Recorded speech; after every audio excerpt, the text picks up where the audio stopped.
My uncle smiled as the lawyer announced that I had inherited nothing. He even thanked everyone for respecting my grandfather's final wishes before accepting the family estate with fake tears in his eyes. I stayed silent because the envelope hidden inside my black handbag contained one document nobody else knew existed. Before we begin, please like and subscribe. Now, get comfortable and enjoy. My name is Claire, and until that week, I believed blood was stronger than greed. My grandfather, Arthur, spent 40 years building a respected construction company from a single pickup truck and one determined promise. He always told me that character mattered more than money. I believed every word. My uncle Victor only believed in numbers. 3 months before the funeral, grandfather invited me to lunch at his favorite Italian restaurant. He ordered mushroom risotto, sparkling water, and the same lemon tart he requested every birthday. His hand shook slightly while signing the receipt. Age had slowed him, but his mind remained razor sharp. He asked about my accounting practice. I explained that my small firm had finally reached annual revenue of $800,000. He smiled proudly and said honesty always paid slower, but it paid longer. Then his expression changed. He leaned closer and lowered his voice. Victor has been asking strange questions about my estate. I frowned. Grandfather continued carefully. He wanted account numbers, property deeds, insurance policies. Things I never discussed with anyone. I suggested hiring another attorney to review every document. He nodded immediately. The following morning, we met attorney Daniel Brooks in a quiet downtown office overlooking the river. Every page was reviewed twice. Every signature was witnessed. Every asset received updated documentation. Grandfather transferred several investment accounts into a protected trust worth $18 million. The family mansion, 3 commercial warehouses, and company shares were listed with exact percentages. Daniel insisted on multiple certified copies stored separately. Grandfather looked relieved afterward. If anything happens unexpectedly, trust paperwork, not loud voices, he told me. Those words stayed with me. 2 weeks later, Victor suddenly became the perfect son. He visited daily. He brought expensive flowers. He posted smiling photographs online with sentimental captions praising family values. The performance fooled everyone except me. Victor never wore cologne before, but suddenly he drenched himself in Creed Aventus every visit. The expensive scent filled hospital hallways long before he appeared around the corner. It felt less like affection and more like advertising. Grandfather noticed too. Real love doesn't arrive carrying a receipt, he whispered after Victor left. His health declined rapidly afterward. When he passed away peacefully one rainy Tuesday morning, I cried privately in my car before entering the hospital again. Inside, Victor was already directing nurses, calling relatives, and discussing funeral arrangements as though he had been elected king. He never once asked whether I was all right. That single omission told me everything I needed to know. The funeral was scheduled for Saturday at 11 in the morning. My grandfather had requested a simple service with classical music, fresh white lilies, and donations to a children's education charity instead of expensive floral displays. Victor ignored half those wishes before the ceremony even began. He ordered imported roses costing nearly $12,000 and hired a luxury limousine procession that everyone knew grandfather would have hated. Every unnecessary expense came directly from the estate's temporary account. Victor acted as though the money already belonged to him. I watched quietly. People often mistake silence for weakness. They rarely realize silence is where careful plans are built.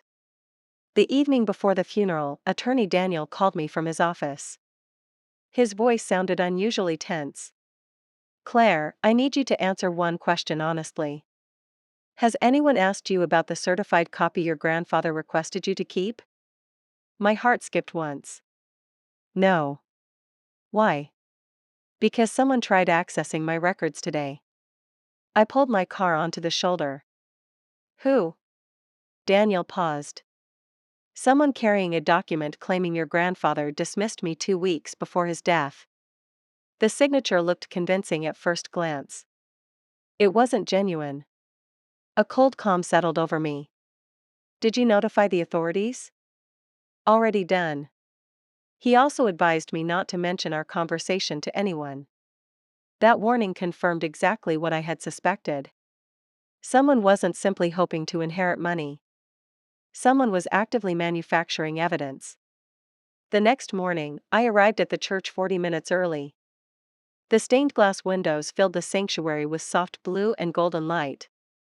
My grandfather's favorite hymn played quietly through hidden speakers. For a brief moment, everything felt peaceful. Then Victor entered.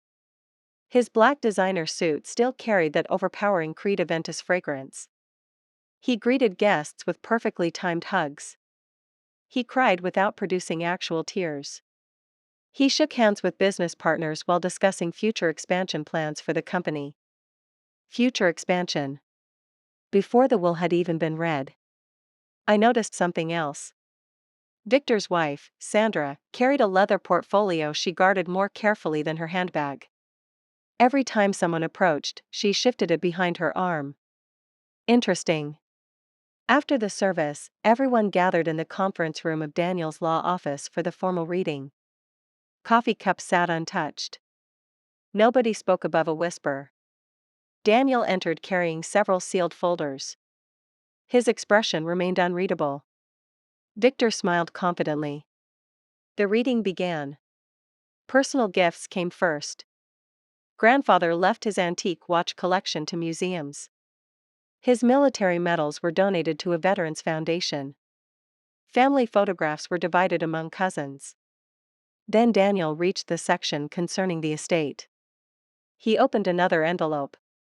His eyebrows narrowed almost imperceptibly. According to this document. He paused. The entire estate transfers to Victor Morgan. A ripple of shocked whispers spread across the room. Daniel continued reading. I receive nothing. Not $1. Not one share. Not even grandfather's handwritten journals.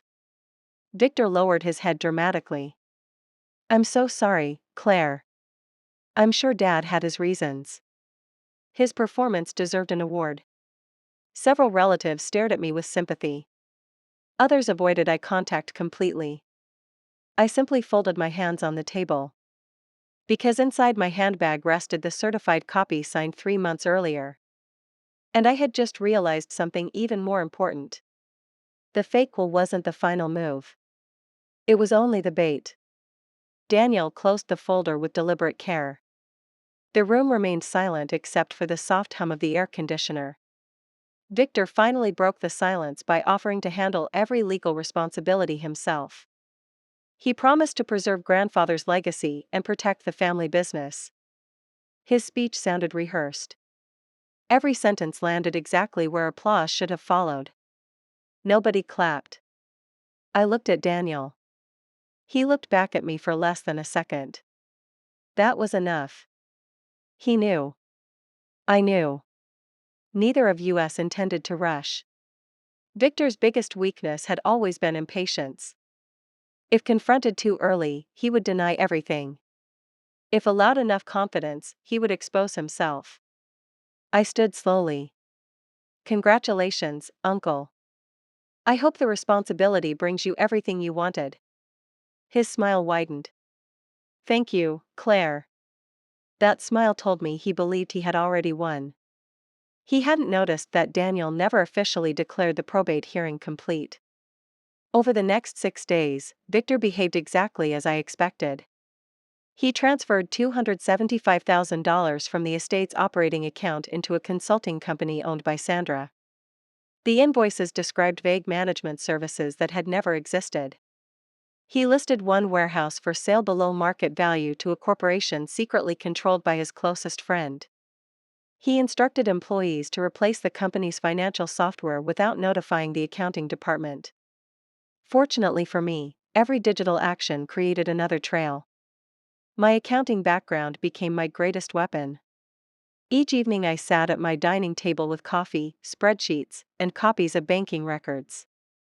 I matched timestamps, authorization codes, IP addresses, invoice numbers, and electronic signatures. The pattern became impossible to ignore. Money wasn't disappearing randomly. It was flowing into businesses connected to Victor through layers of shell companies. Daniel obtained emergency court authorization, preserving every financial record before anything could be destroyed. Meanwhile, I hired a forensic document examiner.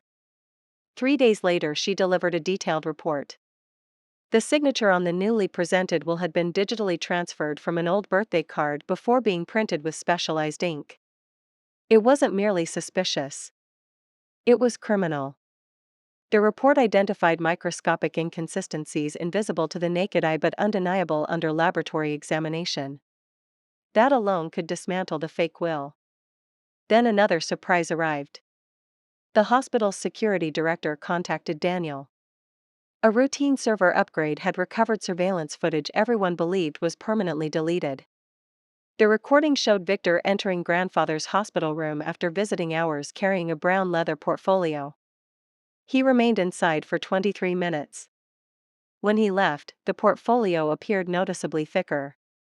2 nurses confirmed that no medical staff entered during that period. Victor had been completely alone. Daniel smiled for the first time in days. The evidence was becoming overwhelming. Still, I wanted certainty. Not suspicion. Not assumptions. Certainty. I requested copies of grandfather's bedside visitor logs. One name appeared repeatedly during his final week. A notary public. The signature beside each visit belonged to Eleanor Pierce. Daniel arranged a meeting immediately. Eleanor arrived carrying meticulous notebooks dating back 15 years. She remembered grandfather clearly. More importantly, she remembered refusing Victor's request to witness an unsigned document because grandfather had been asleep. Her written notes included the exact date, the exact time, and one sentence that changed everything. Victor seemed unusually desperate and insisted nobody needed to know about the visit. Eleanor refused. She documented the conversation before leaving the hospital. Now the trap was complete. All we needed was the courtroom. The probate hearing was scheduled for the following Thursday at 9 o'clock. Victor arrived 30 minutes early wearing a tailored navy suit, polished Italian shoes, and an expensive gold watch that had belonged to my grandfather. Seeing it on his wrist felt like watching someone celebrate before finishing the race. The courtroom slowly filled with relatives, company executives, employees, and local reporters who had learned that the inheritance dispute involved one of the region's largest privately owned construction firms. Victor welcomed every camera with practiced confidence. I carried only one leather folder. Everything inside had been organized in chronological order. Every document was tabbed. Every bank transfer matched supporting records. Every photograph included authenticated timestamps. Daniel whispered one sentence before the hearing began. Today, we let facts do the talking. The judge entered. Everyone stood. Victor's attorney confidently argued that the latest will reflected grandfather's true intentions. He described me as a disappointed granddaughter trying to challenge a lawful inheritance because of jealousy and financial ambition. I never interrupted. Daniel rose calmly. He presented the certified copy signed 3 months earlier. The courtroom became noticeably quieter. Next came the forensic document examiner. She explained how the signature on Victor's version had been digitally copied from an old greeting card using high-resolution scanning and layered printing techniques. Enlarged images displayed microscopic breaks in the ink pattern that genuine handwriting could never produce. Victor stopped smiling. Then Daniel introduced Eleanor Pierce. She testified under oath about Victor's private request to notarize an unsigned document while grandfather slept. Her notebook, written on the same day, confirmed every detail without contradiction. Victor shifted uneasily. His attorney objected repeatedly. Every objection failed. Then came the hospital surveillance footage. The large courtroom screen showed Victor entering grandfather's room carrying a slim leather portfolio. 23 minutes later, he exited carrying a noticeably thicker one. No staff entered. No witnesses interrupted. The timestamps matched the visitor log perfectly. The judge leaned forward. Daniel wasn't finished. He displayed detailed financial records proving that, even before probate concluded, Victor had transferred $275,000 from estate accounts into companies secretly controlled by his wife. Additional exhibits connected discounted property sales, false consulting invoices, and shell corporations through tax filings and banking records. One chart summarized everything. Money left the estate. Money entered Victor's network.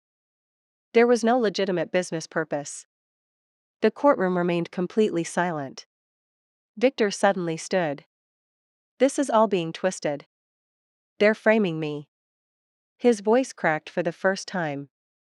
The judge instructed him to sit. Instead, Victor accused Daniel. Then me. Then the hospital. Then the bank. Each accusation sounded more desperate than the last. Finally, the judge asked one simple question. Can you explain why your version of the will contains a copied signature instead of an original one? Victor opened his mouth. Nothing came out. His attorney quietly lowered his eyes. The judge ruled that the fraudulent document was invalid. Grandfather's certified will would control the estate. She also referred the matter for criminal investigation involving forgery, fraud, attempted theft, and financial misconduct. Victor's shoulders collapsed. Sandra began crying. The reporters rushed toward the courtroom doors to file their stories. I simply closed my folder. Grandfather had once told me that truth never needed to shout. Watching Victor lose everything proved he had been right. The weeks that followed unfolded exactly as the evidence predicted. Federal investigators expanded the financial inquiry beyond the inheritance case. Hidden accounts surfaced. Tax records revealed years of undeclared income. Several shell companies existed only on paper, while others had been used to disguise fraudulent transfers totaling more than $6 million. Former employees stepped forward with documents they had been too afraid to share before. One by one, every carefully built lie collapsed under its own weight. Victor was arrested before the end of the month. Sandra accepted a plea agreement after admitting she had signed false invoices and helped conceal stolen funds. The mansion Victor had celebrated inside was seized. His luxury vehicles were auctioned. Every remaining business interest became tied up in court proceedings until creditors and victims were repaid. I never attended another hearing. Revenge had never been about watching him suffer. It had always been about restoring the truth. After probate officially closed, grandfather's authentic wishes were finally honored. The education charity received the donation he had requested. His military medals reached the Veterans Foundation exactly as written. The family photographs were distributed according to his handwritten notes. Nothing was changed. Nothing was ignored. I accepted responsibility for the construction company with equal measures of gratitude and determination.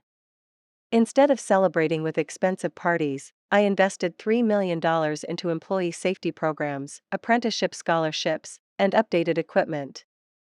Profit increased during the following year because people worked harder when they knew they were respected. Daniel remained one of the company's most trusted advisors.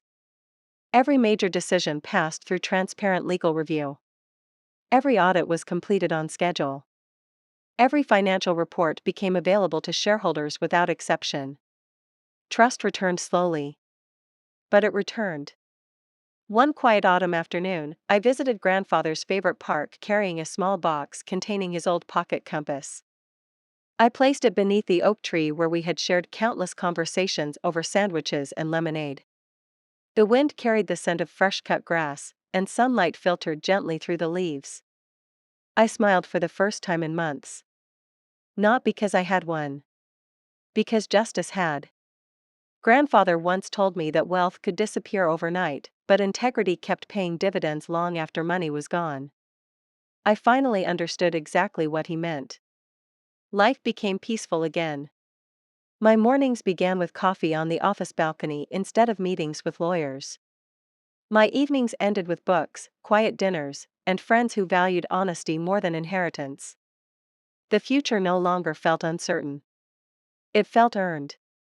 Whenever people ask how I survived the greatest betrayal of my life, I give them the same answer. Stay calm. Collect the facts. Let the truth speak louder than anger ever can. That advice protected my grandfather's legacy. It also gave me a new beginning built on honesty instead of revenge alone. If you found this story compelling, don't forget to like, share, and subscribe to the channel for more stories like this. Let me know in the comments what you would have done.